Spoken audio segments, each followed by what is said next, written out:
ओम। नेत्रों को कोमलता से बंद कर लीजिए। मिलकर प्रभु के निज नाम ओम का उच्चारण करेंगे। लंबी गहरी सांस भर लीजिए।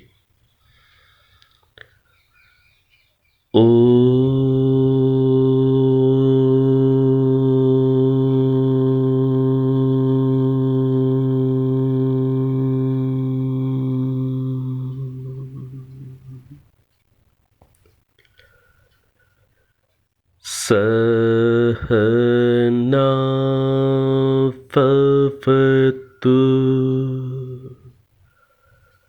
सहनौ भुनक्तु सह वीर्यं करवावहै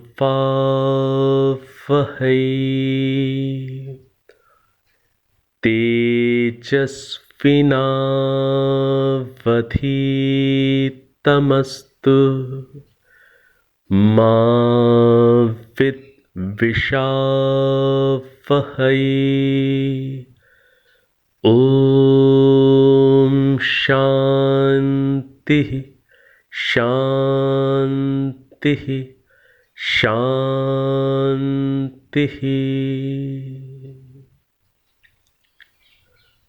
अब आप नेत्रों को खोल सकते हैं। यजुर्वेद परिचय की पिछली कक्षा में हम लोगों ने यजुर्वेद के तीसरे अध्याय से परिचित होने का प्रयास किया है। अब आइए यजुर्वेद के चौथे अध्याय के कुछ मंत्रों का परिचय प्राप्त करते हुए फिर हम आगे पांचवें अध्याय में भी इस कक्षा में प्रवेश करने का प्रयास करेंगे।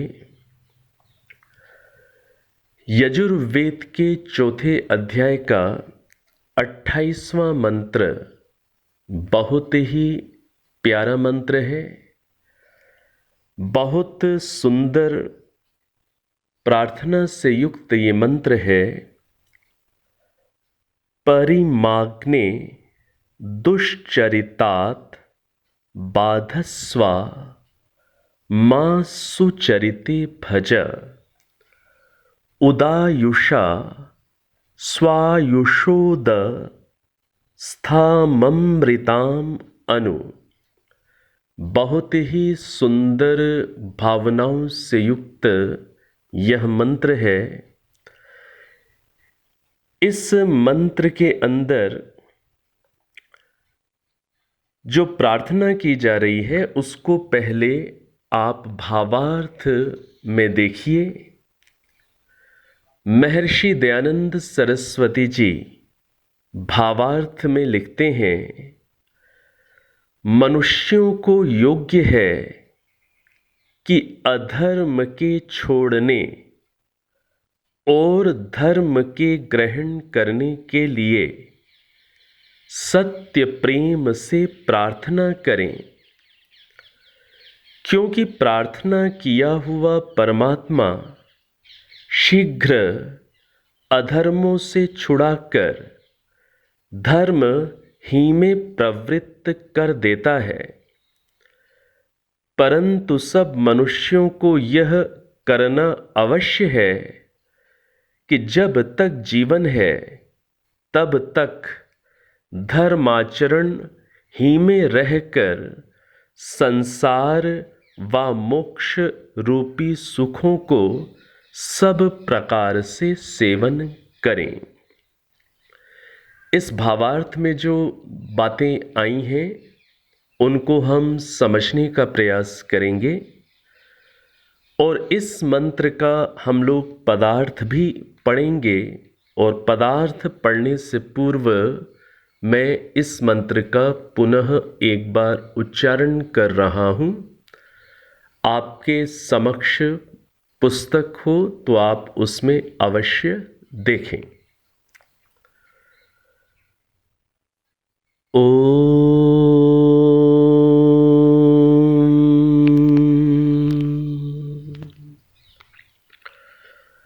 परिमाग्ने दुश्चरितात् बाधस्व मा सुचरिते भज उदायुषा स्वायुषोदस्थाममृताम् अनु ॐ परिमाग्ने दुश्चरितात् बाधस्व मा सुचरिते भज उदायुषा स्वायुषोदस्थाममृताम् अनु। इस मंत्र का भावार्थ देखिए, पदार्थ देखिए। पदार्थ के अंदर महर्षि दयानंद सरस्वती जी लिखते हैं, हे अग्ने जगदीश्वर, आप कृपा करके जिस कर्म से मैं स्वायुषा उत्तमता पूर्वक प्राण धारण करने वाले, आयुषा जीवन से, अमृतान जीवन मुक्त और मोक्ष को प्राप्त हुए विद्वान व मोक्ष रूपी आनंदों को उदस्थाम अच्छे प्रकार प्राप्त हों, उससे मां मुझको संयुक्त करके दुश्चरितात दुष्टाचरण से उद्बाधस्व पृथक करके मां मुझको सुचरिते उत्तम उत्तम धर्माचरण युक्त व्यवहार में अन्वा भज अच्छे प्रकार स्थापन कीजिए। तो यहां पर इस मंत्र के अंदर क्या प्रार्थना की जा रही है कि हे अग्ने अर्थात हे जगदीश्वर, आप कृपा करके जिस कर्म से, जिन कर्मों से मैं उत्तमता पूर्वक प्राण को धारण करने वाले, आयुषा जीवन से, अमृतान जीवन मुक्त और मोक्ष को प्राप्त हुए विद्वान व मोक्ष रूपी आनंदों को अच्छे प्रकार प्राप्त हों, उससे मुझको संयुक्त कीजिए। तो मुझे कैसे जीवन से संयुक्त कीजिए? मुझे ऐसे जीवन से संयुक्त कीजिए कि जिस जीवन में मुझे जीवन मुक्त योगियों का सानिध्य प्राप्त हो सके, मोक्ष को प्राप्त जो विद्वान हो गए हैं उनका मुझे सानिध्य प्राप्त हो सके, और जिस जीवन के अंदर मोक्ष रूपी आनंद को मैं अच्छी प्रकार से प्राप्त कर पाऊं, ऐसे सुंदर जीवन से मुझको संयुक्त करके आगे क्या प्रार्थना कर रहे हैं? दुश्चरितात दुष्टाचरण से उद्बाधस्व पृथक करके मुझको सुचरिते उत्तम उत्तम धर्माचरण युक्त व्यवहार में अच्छी प्रकार से स्थापित कर दीजिए। तो बहुत सुंदर प्रार्थना है और प्रार्थना का भाव आपके समक्ष है कि हे परमात्मा, मुझे ऐसे उत्तम प्राण युक्त जीवन से युक्त कीजिए जिसके अंदर मैं मोक्ष को प्राप्त करने वाले या मोक्ष के पथ पर आगे बढ़े हुए योगियों विद्वानों का सानिध्य प्राप्त कर सकूं।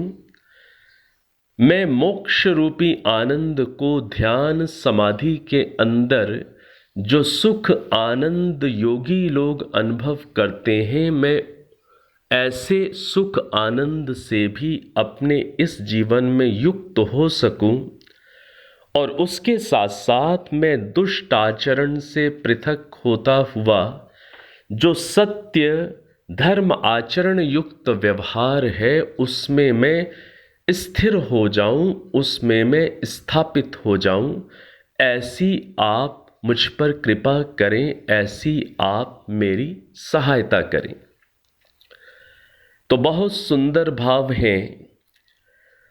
जीवन के अंदर ऐसे धार्मिक आध्यात्मिक योगनिष्ठ किन्हीं योगी जन का या विद्वान जन का विद्वत जन का सानिध्य प्राप्त होना निश्चित रूप से अध्यात्म पथ के पथिक के लिए बड़े सौभाग्य की बात मानी जाती है।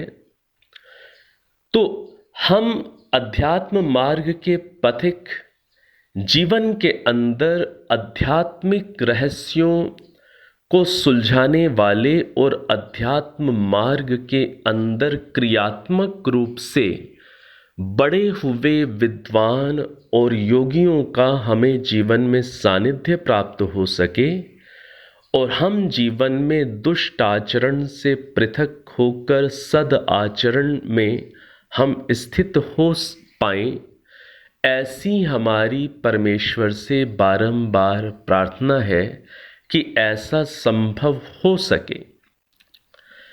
तो ये बहुत ही मूल अर्थों में प्रार्थना है जिसके अंदर जीवन में हमें प्रार्थना में क्या मांगना है उसका एक प्रकार से सार, हमारे प्रार्थना का सार इस मंत्र के अंदर हमें प्राप्त हो रहा है।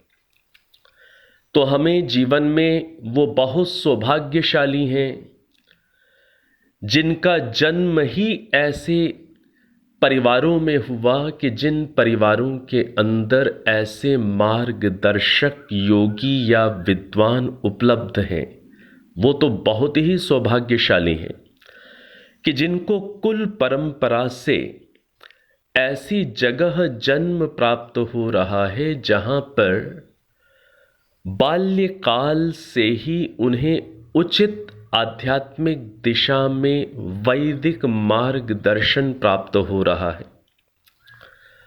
उनका तो अत्यंत सौभाग्य है।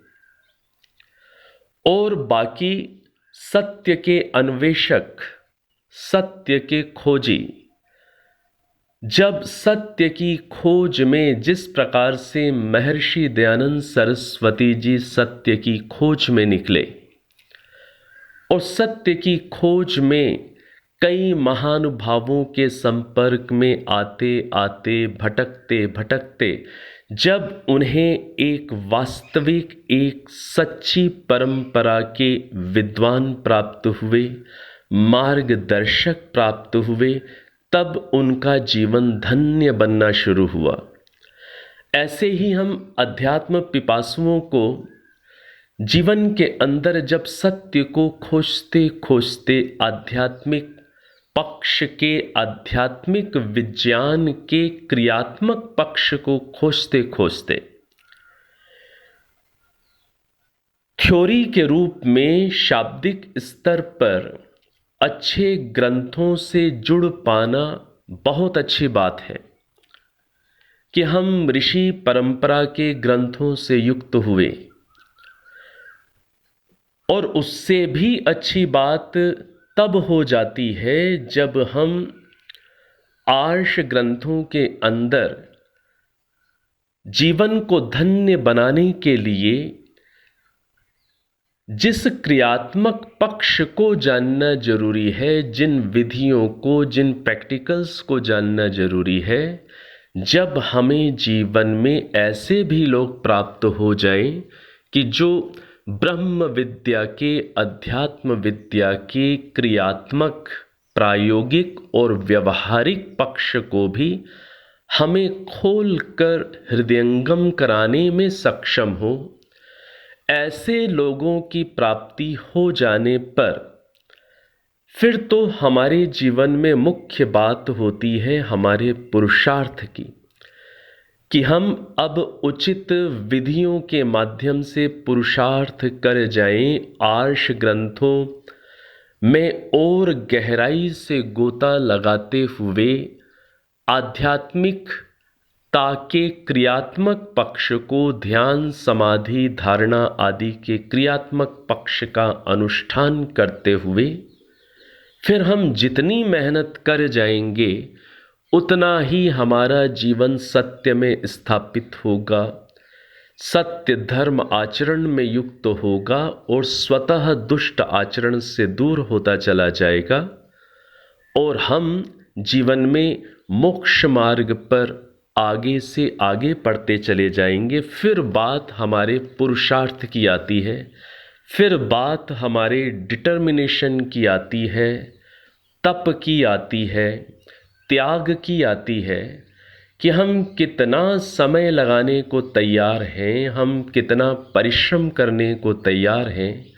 हम कितना संकल्पित होकर, डिटरमिन्ड होकर हम पूरे जीवन में लक्ष्य केंद्र आध्यात्मिक उपलब्धियों को बनाने के लिए ही तैयार हैं। ये बात फिर इन बातों पर हमारी उन्नति निर्भर करती है।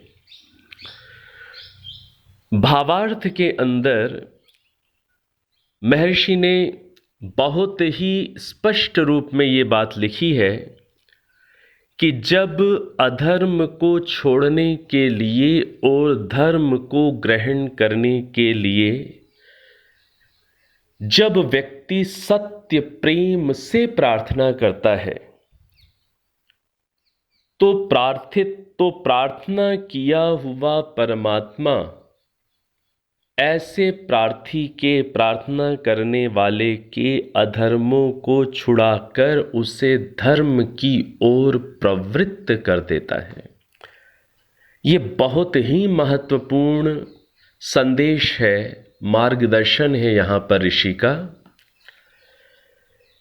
कि जब हृदय से सत्य प्रेम के साथ जब प्रार्थना की जाती है, जब अधर्म को छोड़ने के लिए, धर्म का ग्रहण करने के लिए जब हम अंदर हृदय की गहराइयों से ईश्वर से प्रार्थना करते हैं, तब ये घटना घटती है कि परमात्मा शीघ्र ही हमें सहायता देकर हमें अधर्मों से छुड़ाकर सत्य मार्ग की ओर या धर्म को ग्रहण करने में हमें अंदर से हमें प्रवृत्त कर देते हैं। ये बहुत ही विशेष बात यहाँ पर भावार्थ के अंदर है। जीवन के अंदर हम सभी का अनुभव है, आपका भी ये अनुभव है कि जीवन में कई बार हमने अपने अंदर की कमियों से, अपने अंदर की न्यूनताओं से, त्रुटियों से, वासनाओं से, काम, क्रोध, लोभ, मोह, अभिमान, मद, मत्सर आदि, इन सब से कई बार हम लोगों ने जीवन में ऊपर उठने का प्रयास किया। सांसारिक आकर्षणों से हम प्रभावित ना हों, उनमें हम ना फंसें, ऐसा हम सब ने अपने अपने स्तर पर कई बार प्रयास किया होगा। लेकिन ये भी सत्य है कि कई बार काम, क्रोध, लोभ, मोह, अभिमान आदि अपनी जो भी हमारी कमियां हैं, दिनचर्या में कमियां हैं, बोलने चालने के ढंग में कमियां हो सकती हैं, आहार विहार में जो भी कमियां हैं हमारे अंदर,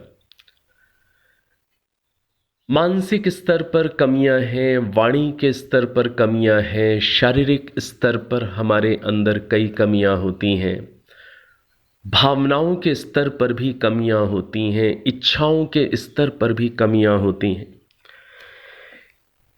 अपनी इन कमियों को, अपनी इन त्रुटियों को, गलतियों को हमने जितना भी जाना समझा,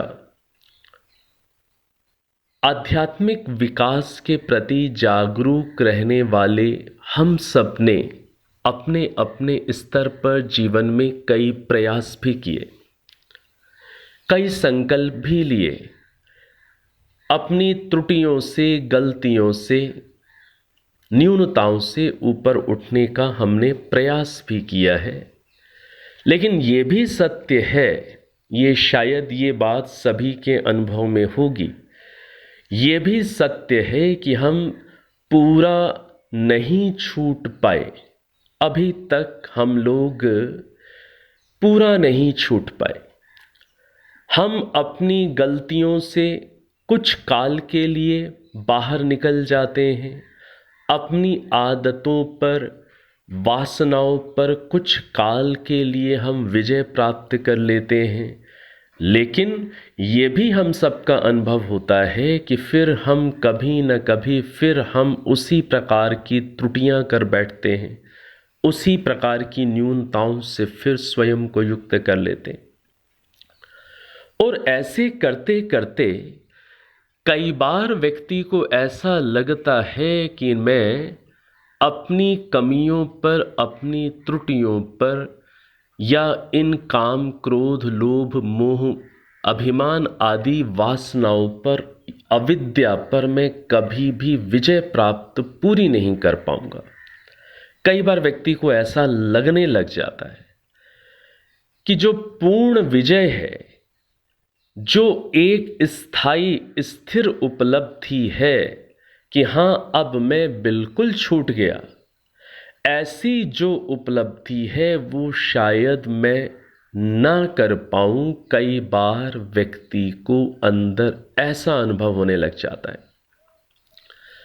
तो इस प्रकार से जब किसी व्यक्ति ने परिश्रम कर लिया है दुष्ट आचरण से पृथक होने के लिए और सदाचरण में स्वयं को स्थापित करने का, जिसने सतत परिश्रम कर लिया है और उसके बाद भी जब स्थायी विजय दूर ही दिखाई देती हो, तब महर्षि दयानंद सरस्वती जी की इन भावार्थ में दी गई पंक्तियों को हमें बार बार पढ़ना चाहिए कि पूर्ण परिश्रम के बाद जब हम हृदय की गहराइयों से ईश्वर से प्रार्थना करते हैं, अपनी कमियों या त्रुटियों से ऊपर उठकर विजय को प्राप्त करने के लिए, फिर जब हम हृदय से प्रार्थना करते हैं कि बस प्रभु मेरी तो ये सीमा आ गई,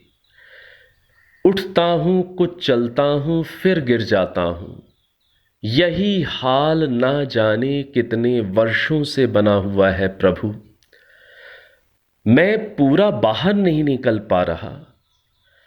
जब इस प्रकार से प्रयत्नशील व्यक्ति, पुरुषार्थी व्यक्ति फिर बैठकर हृदय की गहराई से प्रार्थना कर देता है कि बस प्रभु अब तो आपकी सहायता के बिना पूरी मेरी विजय होना संभव नहीं दिख रहा, मैं आपकी शरण में आ गया, मैं आपको समर्पित हो रहा हूं, मैं अपनी ओर से परिश्रम पूरा करूंगा, लेकिन प्रभु आपकी कृपा चाहिए, आपकी सहायता चाहिए, आपकी दया चाहिए, आपकी करुणा चाहिए, अकेला नहीं कर पा रहा।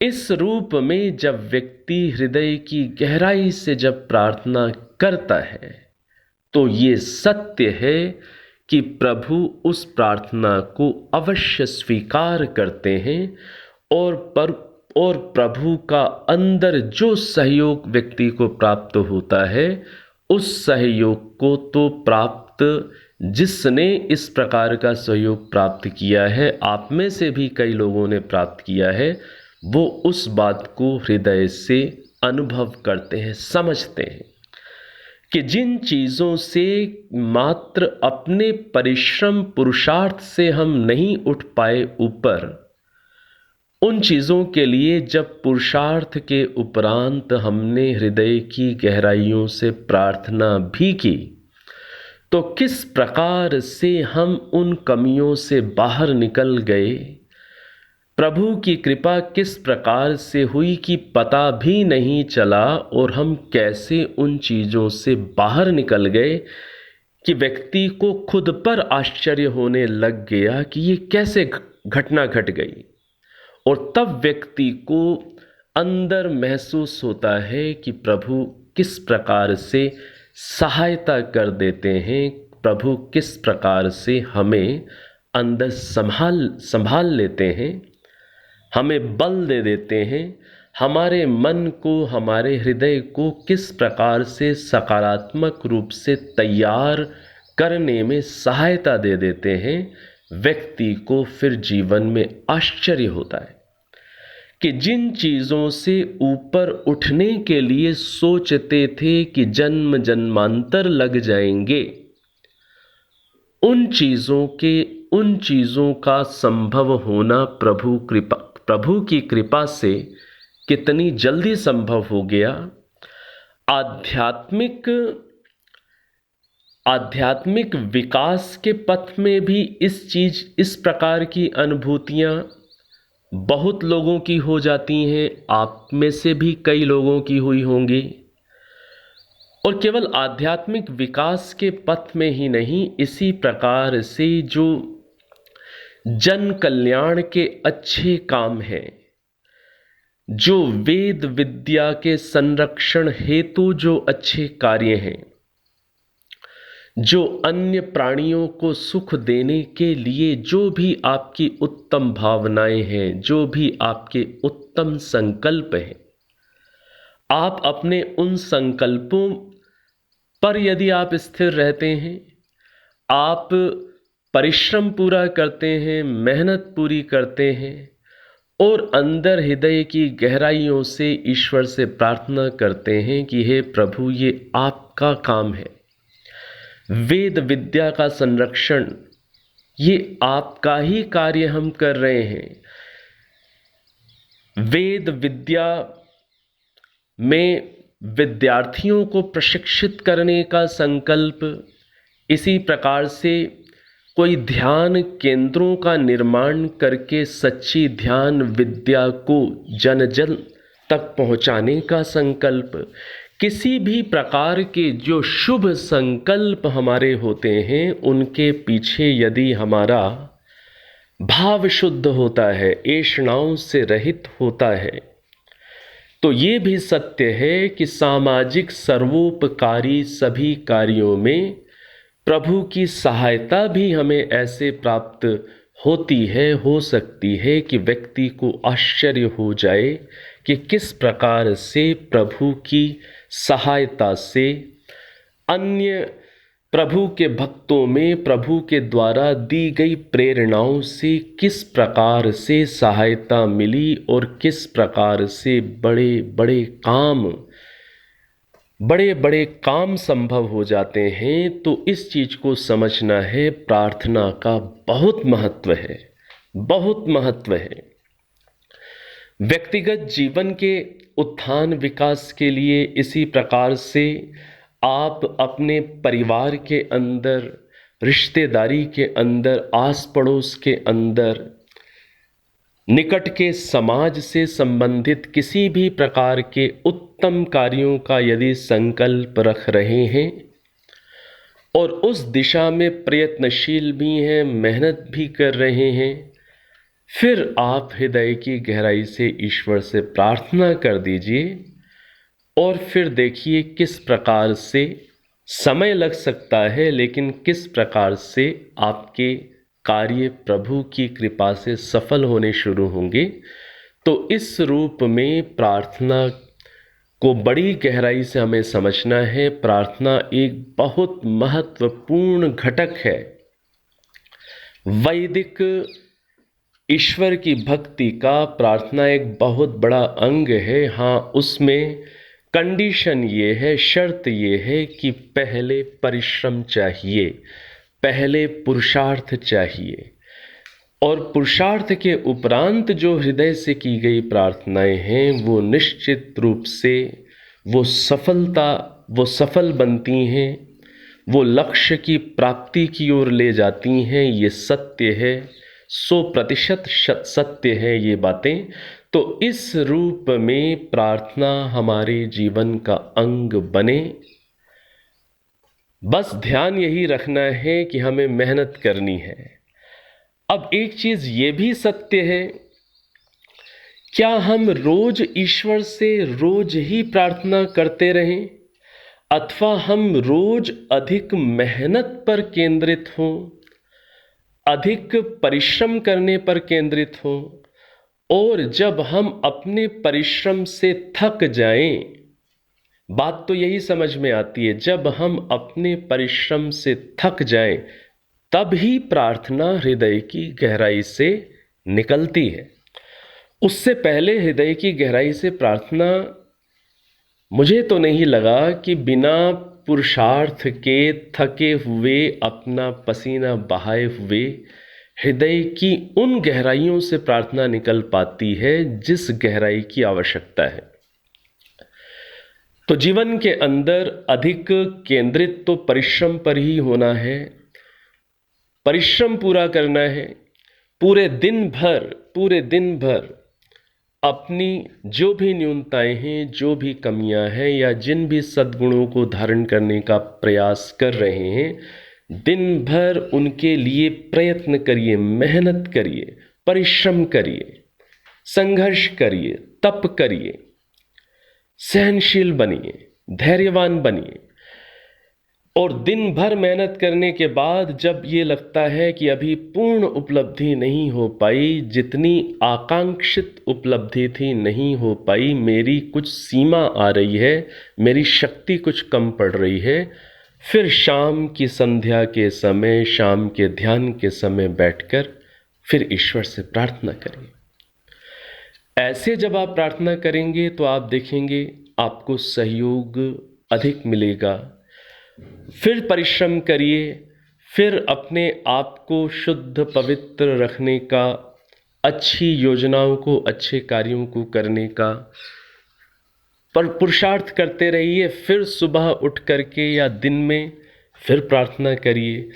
इस रूप में की गई प्रार्थनाएं यदि हमारे जीवन में पुरुषार्थ से भी युक्त हो जाएंगी, तब वो प्रार्थनाएं अवश्य फलदायी होंगी, हमें फल प्रदान करने वाली हो जाएंगी। तो इस रूप में परिश्रम पर ही अधिक हमें फोकस करना है, और परिश्रम इतना करना है, सतत परिश्रमी बने रहना है, क्योंकि फिर आपको ध्यान के समय ईश्वर से प्रार्थना करके आपको अंदर बल भी प्राप्त करना है। आपको सुपात्र, ईश्वर को सुपात्र दिखना है, और सुपात्र हम तभी दिखेंगे जब हम दिन भर मेहनत कर चुके हों। अब आइए, और कुछ मंत्र हैं, 33वां मंत्र और 34वां मंत्र, इसी चौथे अध्याय का 33वां मंत्र और 34वां मंत्र। अब ये विषय थोड़ा सा अलग है इन मंत्रों का। प्रार्थना वाला जो विषय था उसको हम लोगों ने इस 28वें मंत्र में समझने का प्रयास किया है।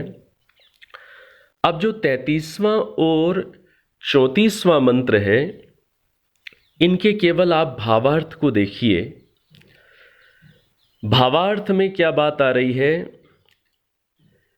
कि जैसे सूर्य, 33वें मंत्र का भावार्थ पढ़ रहा हूं, जैसे सूर्य और विद्वान सब पदार्थों को धारण करने हारे सहन युक्त और प्राप्त होकर सुखों को प्राप्त कराते हैं, वैसे ही शिल्प विद्या के जानने वाले विद्वान। शिल्प विद्या क्या है, इसको हम लोग एक लेक्चर में एक कक्षा में काफ़ी विस्तार से समझ चुके हैं। शिल्प विद्या से क्या अभिप्राय है, तो यहाँ पर क्या कह रहे हैं कि शिल्प विद्या के जानने वाले विद्वान यानों में युक्ति से सेवन किए हुए अग्नि और जल से, शिल्प विद्या को जानने वाले विद्वान यानों में युक्ति से सेवन किए हुए अग्नि और जल से सवारियों को चला के सर्वत्र सुख पूर्वक गमन कराते हैं। तो यानों का निर्माण अग्नि और जल के गुणों को समझकर, अग्नि और जल के गुणों को समझकर उनसे बल पैदा करके, शक्ति पैदा करके, जो शिल्प विद्या के जानकार विद्वान हैं वो सवारियों को चला के सर्वत्र सुखपूर्वक गमन कराते हैं। इस रूप में वो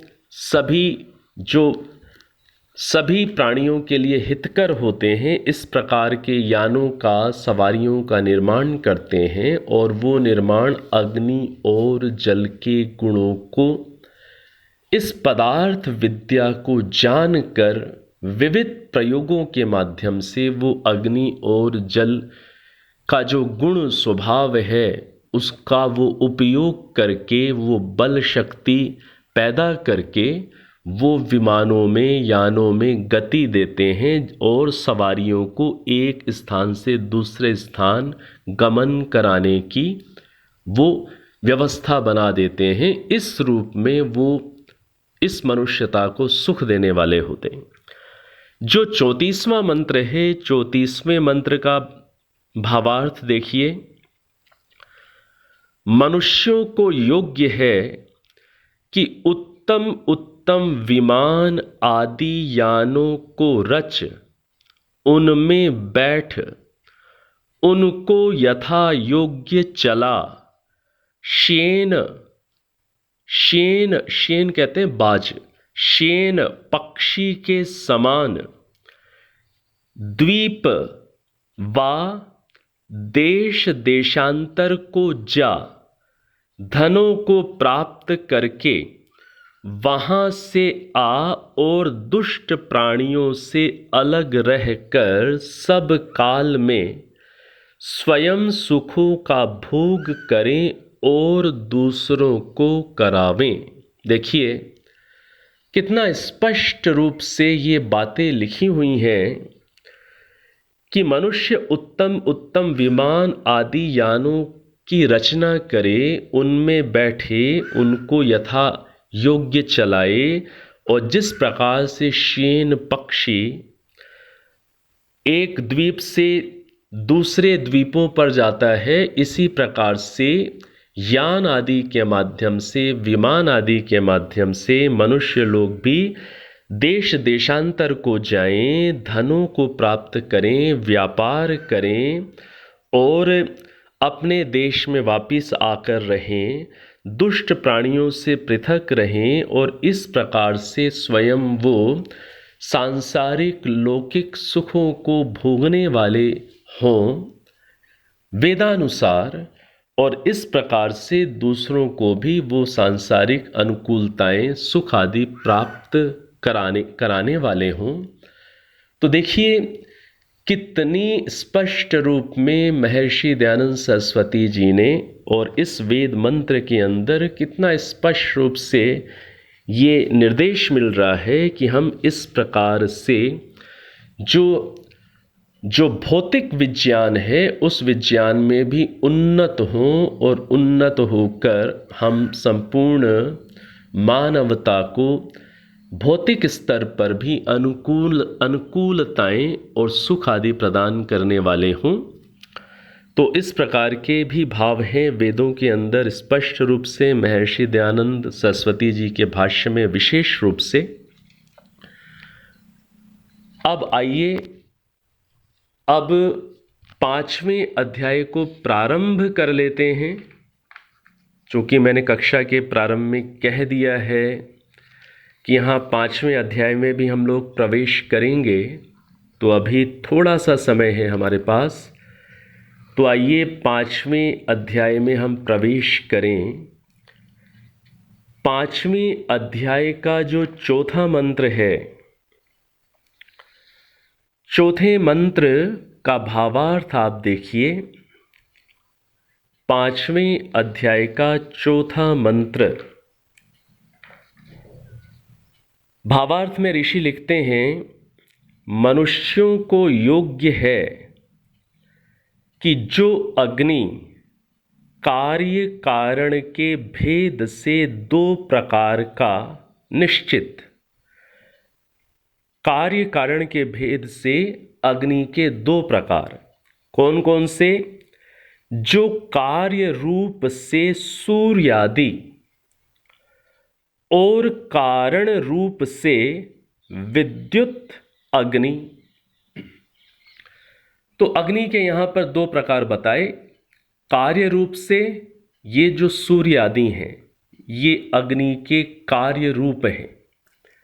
जितने भी स्टार्स हैं, सूर्य भी एक नक्षत्र है, सूर्य भी एक स्टार है, एक तारा है। और इस ईश्वर के इस विशाल महान ब्रह्मांड के अंदर इस हमारे सूर्य से भी हजार उससे भी अधिक गुना बड़े तारे हैं, कई सूर्य हैं। तो ये जो विभिन्न जो तारे हैं, नक्षत्र हैं, सूर्य हैं, ये अग्नि का कार्य रूप है। और अग्नि का कारण रूप क्या है? विद्युत। विद्युत अग्नि अपने कारण रूप में है। तो जो विद्युत अग्नि है वो कैसी है? वो सभी मूर्तिमान द्रव्यों में प्रविष्ट है। सब पदार्थों में जितने भी मूर्तिमान पदार्थ हैं उन सब में विद्युत समाई हुई है। अग्नि सूक्ष्म रूप में, कारण रूप में समाई हुई है। 2 पत्थरों का जब घर्षण करते हैं तो चिंगारी प्रकट हो जाती है, ये तो सभी हम सब जानते ही हैं। तो ये एक उदाहरण है समझने का कि पत्थर के अंदर भी इतनी मूर्तिमान ठोस चीज में भी अग्नि समाई हुई है। आप ये भी जानते हैं जंगलों के अंदर, जहाँ मैं रहता हूँ देहरादून उत्तराखंड में पहाड़ हैं, तो वहाँ पर पहाड़ों में जंगल हैं, शाल के बहुत वृक्ष हैं। गर्मियों के अंदर क्या होता है, जंगलों में अपने आप आग लग जाती है। ऐसा आप लोगों ने भी देखा हुआ है अपने अपने स्थानों पर, आपने भी ये सारी घटनाएं देखी सुनी हैं। तो पत्तों में जो घर्षण होता है, पत्तों में घर्षण होने के कारण और तापमान अधिक होने के कारण आग लग जाती है। तो समझना इस बात को है कि जो अग्नि है वो विद्युत रूप में, सूक्ष्म रूप में वो व्यापक है, वो सर्वत्र छुपी हुई है मूर्तिमान पदार्थों में। तो इस मंत्र के अंदर अग्नि के 2 रूप आए। तो इस प्रकार से क्या कह रहे हैं कि इस प्रकार से संसार में अग्नि विद्या का संप्रयोग कर हमें अपने कार्यों को सिद्ध करना चाहिए, या अग्नि का कार्य रूप में या कारण रूप में या प्रत्यक्ष अग्नि जो हमारे समक्ष है उस रूप में हमें उसका उपयोग करके हमें अपने कार्यों को सिद्ध करना चाहिए, विविध कार्यों में उसका उपयोग लेना चाहिए। तो ये भौतिक विज्ञान से संबंधित बातें हैं। इसी प्रकार से एक मंत्र और देख लेते हैं इस कक्षा के अंदर। 10वां मंत्र, 5वें अध्याय का 10वां मंत्र देखिए।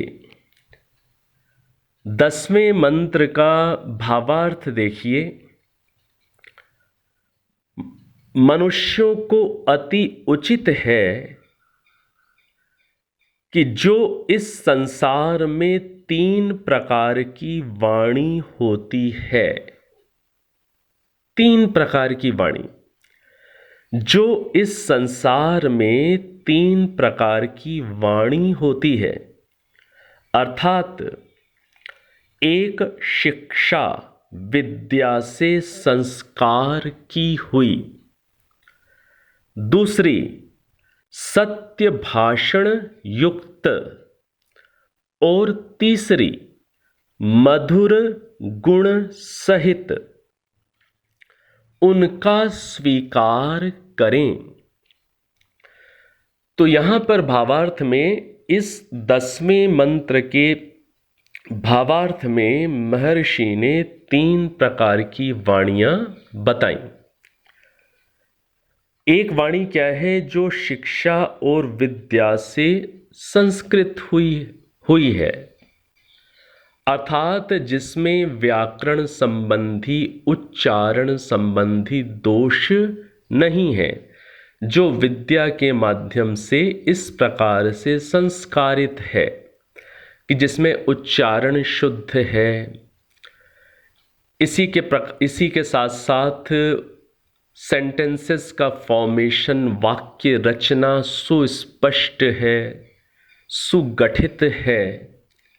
जहाँ पर विराम देना चाहिए वहाँ विराम है, जहाँ पर एक फ्लो आना चाहिए वहाँ पर वो प्रवाह है। उच्चारण, व्याकरण आदि की दृष्टि से जो संस्कारित है। तो ये पहली प्रकार की वाणी। और दूसरी वाणी सत्य भाषण से युक्त है। जैसा प्रमाणों से अंदर ज्ञान है, इसको स्पष्ट रखिएगा, जैसा प्रमाणों के अनुसार अंदर ज्ञान है, वैसे ही ज्ञान को वाणी के माध्यम से प्रकट किया जा रहा है। कई बार जब लोगों से पूछा जाता है कि सत्य बोलना से अभिप्राय क्या होता है, सत्य बोलने से तात्पर्य क्या होता है, तो कई बार लोग ऐसी परिभाषा बना देते हैं कि जैसा मन में वैसा वाणी में, और वैसा ही आचरण में। जैसा मन में वैसा वाणी में। अब मान लीजिए किसी व्यक्ति के अंदर मन में ही गलत इंफॉर्मेशन है, मन में ही गलत जानकारी है, और उसने गलत जानकारी को ही वाणी से बोला, और अपनी उस गलत जानकारी के आधार पर ही उसने शरीर से आचरण करने का प्रयास किया, तो क्या यह उसका व्यवहार सत्य व्यवहार कहलाएगा? मन में ही गलत जानकारी है, वाणी से भी उस जानकारी को प्रकट किया है, ईमानदारी के साथ प्रकट किया, जैसा मन में वैसा वाणी में, लेकिन इंफॉर्मेशन ही गलत है, अज्ञान से युक्त है इंफॉर्मेशन, अविद्या भरी हुई है, और वैसी ही उसने वाणी से भी बोल दी। एक व्यक्ति ने कभी जो शुद्ध परंपरा से परिचित नहीं है, जो सद जीवन की शैली से परिचित नहीं है, एक व्यक्ति को कभी मदिरा पान करने में अंदर सुख मिला और शरीर में उसे बल अनुभव में आया। शराब का सेवन करने के ये 2 परिणाम लोग बताते हैं कि अच्छा सा लगता है और उनको अंदर बल महसूस होता है, उस समय शक्ति महसूस होती है। अब ये जो उसका अनुभव है, ये अनुभव उसने वाणी से व्यक्त किया, और इसी अनुभव के साथ उसने दूसरे को प्रेरणा भी दी, और दूसरे को भी वैसा ही आचरण करने कराने में सहयोग दिया। अब ये जो व्यवहार है, ये सारा का सारा व्यवहार क्या सत्य व्यवहार कहलाएगा? ये सत्य भाषण कहलाएगा? ये उदाहरण शायद आपको लगे कि हाँ, उसने जैसा शराब के गुणों को जाना और वैसा ही उसने बता दिया, इस रूप में आप सोचेंगे। अब और कोई मान लीजिए उदाहरण लें, मान लीजिए किसी के अंदर इंफॉर्मेशन ही गलत है। यहाँ पर तो इंफॉर्मेशन उसकी इस रूप में, आंशिक रूप में कुछ ठीक है कि तात्कालिक उसने प्रभाव देखे, दूरगामी प्रभाव वो नहीं जानता, और इन तात्कालिक प्रभावों के कारण ही कि उसको अंदर कुछ शक्ति या गर्मी महसूस हुई, उसने ये मान लिया कि शराब का सेवन करना तो बहुत ही हितकारी है, आरोग्य के लिए, बल के लिए बहुत ही हितकारी है। ये जो उसने ज्ञान बनाया, हाँ, ये ज्ञान तो उसका असत्य है, क्योंकि उसने दूरगामी परिणामों को नहीं समझा, बिना दूरगामी परिणामों को समझे तात्कालिक परिणामों के आधार पर निर्णय कर लिया और वाणी से कहा और उसका प्रचार कर दिया। तो इस रूप में तो गलत है ही। अब मान लीजिए कोई ऐसा उदाहरण लें जहां पर इंफॉर्मेशन बिल्कुल ही गलत है। जैसे उदाहरण के लिए कोई भी आप उदाहरण ले सकते हैं। किसी व्यक्ति ने आपसे पूछा कि मैं उन अमुक सज्जन से मिलना चाहता हूं, क्या आप जानते हैं वो कहां पर हैं? आपके पास कोई आया, आपकी संस्था में, आपके टेंपल में, आपके आर्य समाज में, इंस्टीट्यूशन में कोई व्यक्ति आया और उस व्यक्ति ने पूछा कि मैं प्रधान जी से या मंत्री जी से मैं मिलना चाहता हूं। अब आपकी जानकारी में मान लीजिए ऐसी बात थी उस समय कि हाँ, अभी प्रधान जी, मंत्री जी, मान लीजिए आपने आधा घंटे पहले उन्हें ऑफिस में बैठे हुए देखा था, आधे घंटे पहले या 1 घंटे पहले, और अब 1 घंटे बाद कोई व्यक्ति आकर के आपसे पूछ रहा है, तो आपने कहा कि हाँ, वो ऑफिस में बैठे हुए हैं, आप उनसे वहां जाकर मिल लीजिए, वो ऑफिस में बैठे हुए हैं। आपने ये बात यदि कही और वो व्यक्ति ऑफिस में गया और वहां पर प्रधान जी या मंत्री जी नहीं थे, तो ये आपका असत्य भाषण अनजाने में हो जाएगा कि नहीं हो जाएगा? हो जाएगा। तो समझना इस बात को है कि जो भी जानकारी हमारे अंदर है, वह जानकारी उस समय सत्य है कि नहीं। 1 घंटे पहले वो ऑफिस में थे, उसके आधार पर आप या मैं जल्दी ऐसा निर्णय लेने के स्वभाव वाले हैं कि हाँ, वो वहाँ बैठे हुए हैं, ये निर्णय लेना मेरी चूक कहलाएगी। हाँ, मैं ये यदि ऐसे कहूँ कि हाँ, 1 घंटे पहले मैंने उनको वहाँ देखा था, आप ऑफिस में जाके देख लीजिए, संभवतः वो वहाँ आपको मिल जाएं, ऐसे यदि आप कह रहे हैं तब तो आपका वो सत्य बन जाएगा। और ऐसे यदि नहीं कह रहे हैं तो वो आपकी भावना गलत ना होते हुए भी वो चीज फिर सत्य की कोटि में नहीं आ पाएगी। और बहुत सारे उदाहरण अलग अलग स्थितियों में समझे जा सकते हैं कि एक व्यक्ति की अंदर जानकारी ही गलत है, जानकारी ही गलत है। मान लीजिए किसी ने किसी के दिमाग में ये जानकारी बिठा दी कि ये जो अमुक वृक्ष है, पीपल का वृक्ष है, तुलसी का वृक्ष है, यही ईश्वर है, यही भगवान है।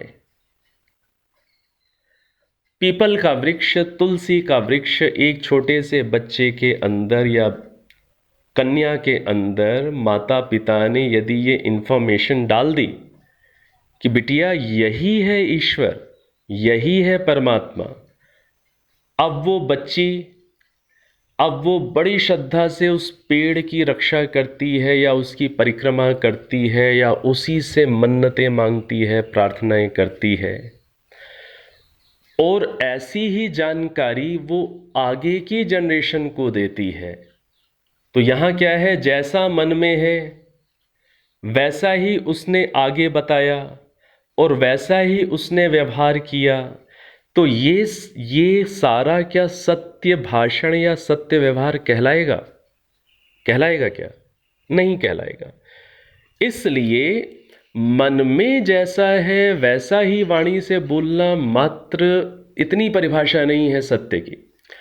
महर्षि दयानंद सरस्वती जी और योग दर्शन हमें क्या सहायता देता है? इस परिभाषा को करेक्ट कर लेने की हमें सहायता देता है।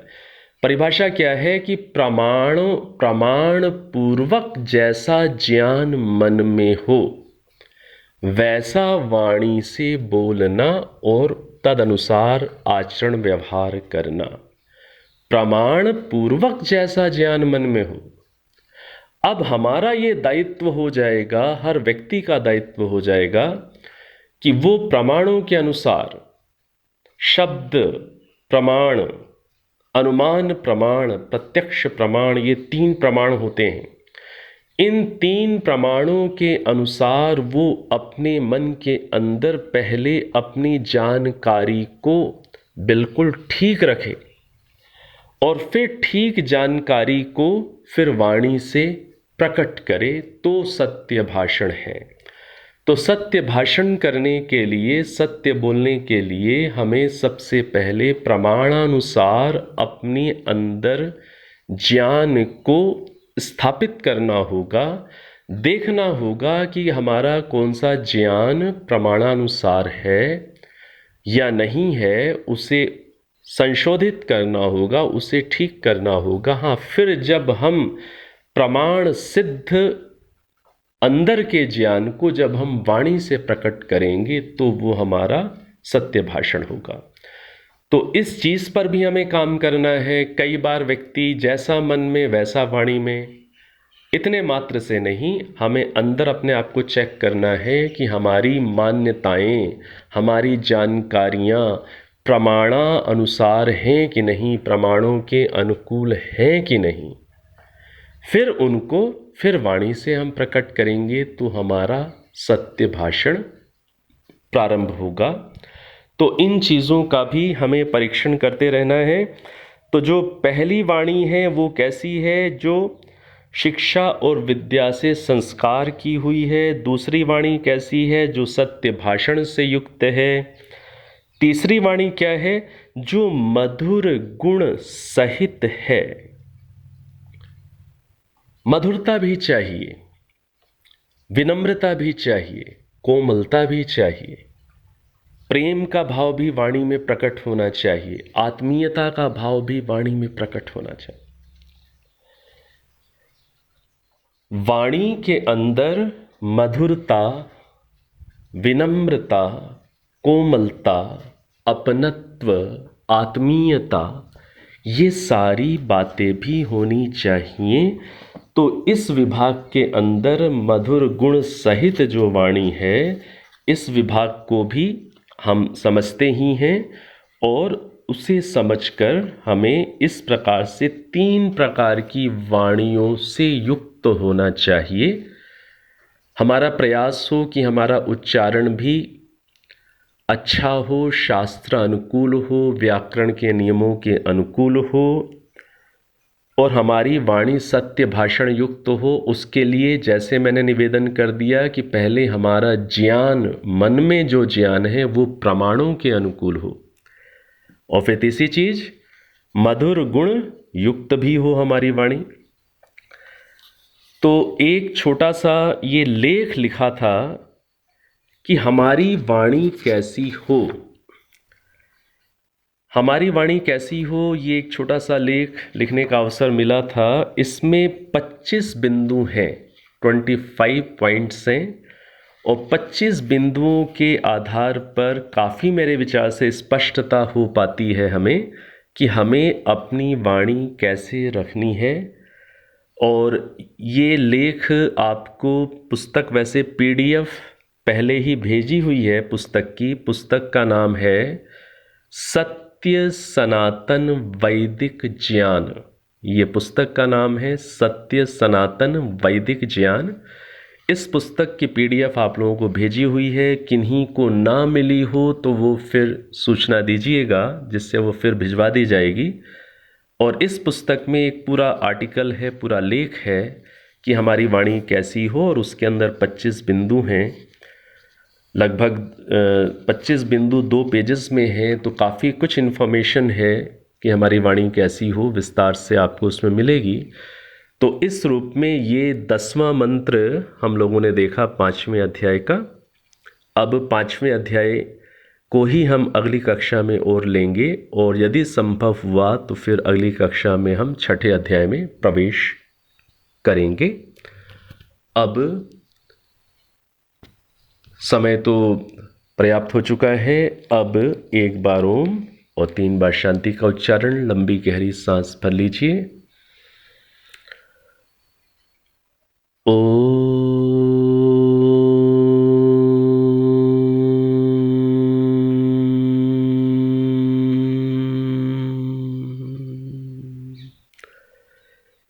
शांति शांति शांति।